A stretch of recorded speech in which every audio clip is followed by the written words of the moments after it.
Okay, I know what you're thinking, because I thought it too. Another hunk of junk. But for all you car fanatics, you know that this right here is a classic. This is a 1988 Chevy Monte Carlo SS, baby.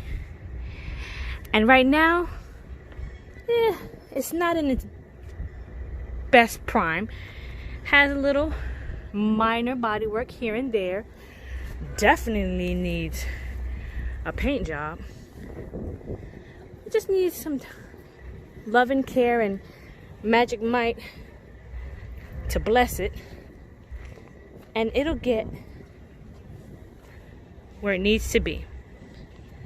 New project, a new light. So on a side note, what color should we go with? Should we stay the same or change it? Sound off below and subscribe to see what color we go with. Another Magic Mike special.